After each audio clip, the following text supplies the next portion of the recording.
अगर हम हजारों सालों के इस लंबे सफर को पलटकर देखें तो दिमाग में एक बहुत बड़ा सवाल आता है।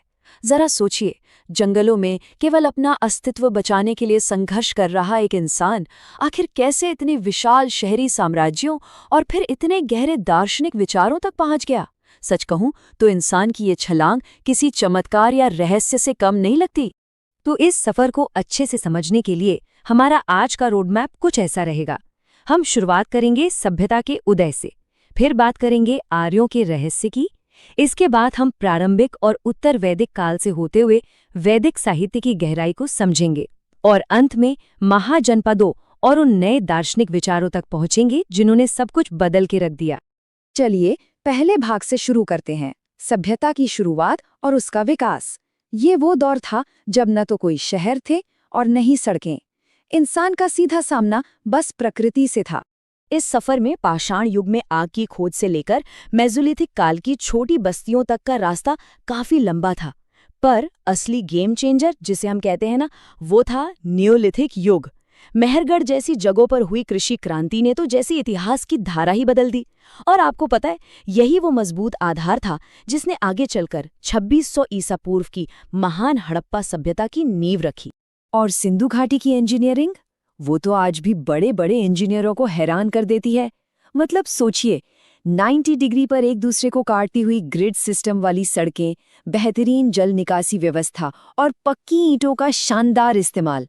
साथ ही वो रहस्यमयी पशुपति मोहरें जो आज तक एक पहेली है। और हाँ, इस महान सभ्यता का पतन किसी रातों रात हुए हमले से नहीं हुआ था, बल्कि ऐसा माना जाता है कि ये जलवायु परिवर्तन जैसी बहुत ही धीमी प्राकृतिक प्रक्रियाओं का नतीजा था।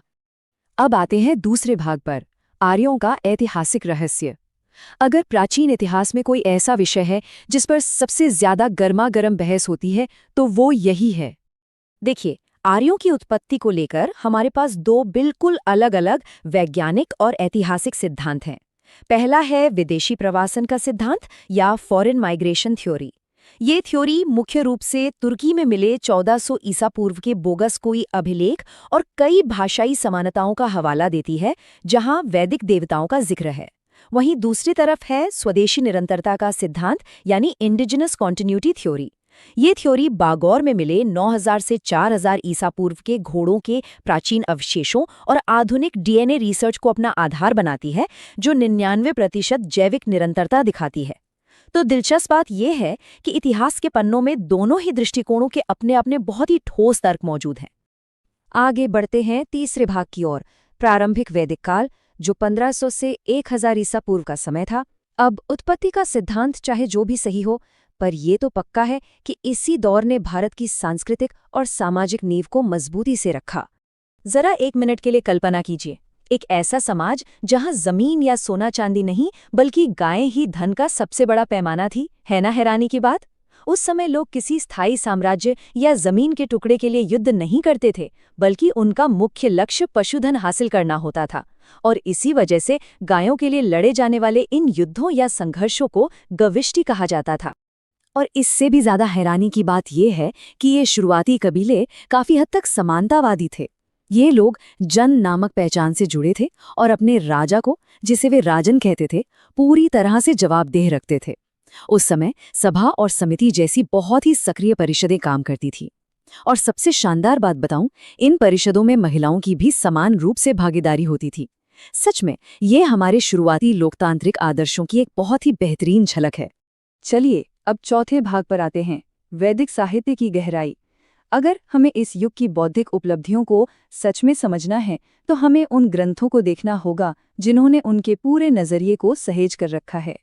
उस समय प्राचीन ज्ञान को सहेजने और आगे बढ़ाने के दो मुख्य तरीके थे। पहला था श्रुति, जिसका सीधा सा अर्थ है जो सुना गया। इसे पूरी तरह से ईश्वरीय और न बदलने वाला ज्ञान माना गया, जैसे कि हमारे वेद। और दूसरा था स्मृति, यानी जो याद रखा गया। ये असल में इंसानों द्वारा बनाए गए नियम, कानून और महाकाव्य हैं जो समय और जरूरत के हिसाब से बदलते रहें। तो श्रुति और स्मृति के बीच का ये अंतर समझना बहुत जरूरी है। अब खुद वेदों की प्रकृति में भी एक बड़ा ही दिलचस्प अंतर देखने को मिलता है।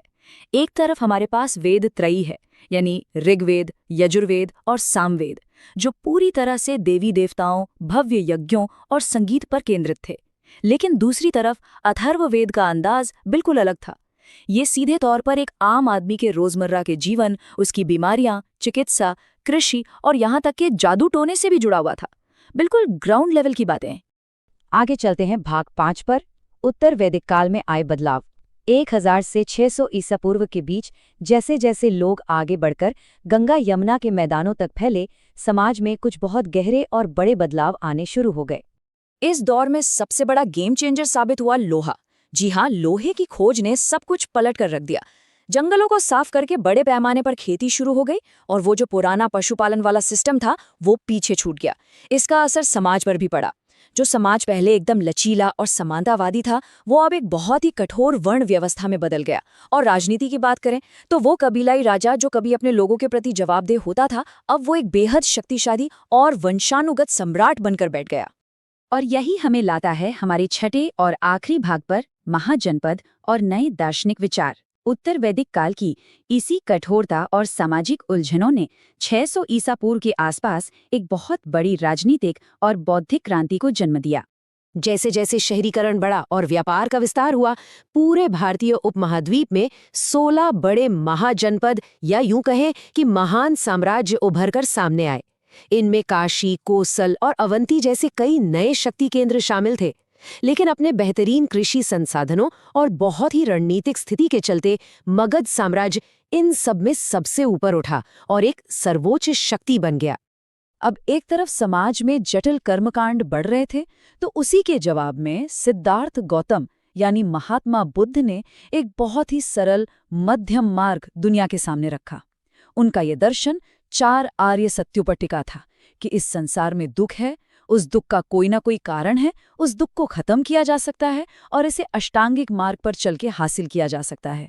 ये एक ऐसा रास्ता था जो करुणा पर आधारित था और सबसे बड़ी बात, ये हर किसी के लिए खुला था। बिल्कुल उसी समय के आसपास भगवान महावीर और 24 तीर्थंकरों की जैन परंपरा ने भी एक और बहुत गहरा और प्रभावशाली विकल्प पेश किया। उन्होंने अहिंसा को, यानी किसी भी जीव को नुकसान न पहुंचाने को, जीवन का सबसे ऊंचा और सर्वोच्च गुण मान लिया। सत्य, संयम और कठोर आत्मनियंत्रण का उनका ये मार्ग इतना ज्यादा प्रभावशाली था कि आगे चलकर बड़े बड़े सम्राटों ने भी इस दर्शन को अपनाया। गौतम बुद्ध का जो अंतिम और सबसे शक्तिशाली संदेश था, अप्पा दीपो भव, जिसका मतलब है अपना प्रकाश स्वयं बनो, वो असल में इस पूरे दौर की क्रांति का सार है। सोचिए, ये किसी बाहरी सत्ता या पुजारियों पर निर्भर रहने के बजाय खुद अपनी आध्यात्मिक मुक्ति ढूंढने का कितना बड़ा और आजाद करने वाला विचार था। तो दोस्तों, आज जब हम इस सफर को यहाँ रोकते हैं तो एक बात बिल्कुल साफ हो जाती है।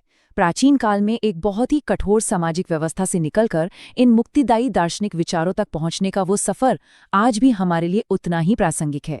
एक संतुलित, बेहतर और नैतिक समाज बनाने की वो जो प्राचीन खोज थी ना, वो असल में एक ऐसी यात्रा है जिस पर हम इंसान आज भी चल रहे हैं। इस विस्तृत विश्लेषण में मेरे साथ इस गहरे इतिहास को खंगालने के लिए आपका बहुत बहुत धन्यवाद। फिर मिलेंगे।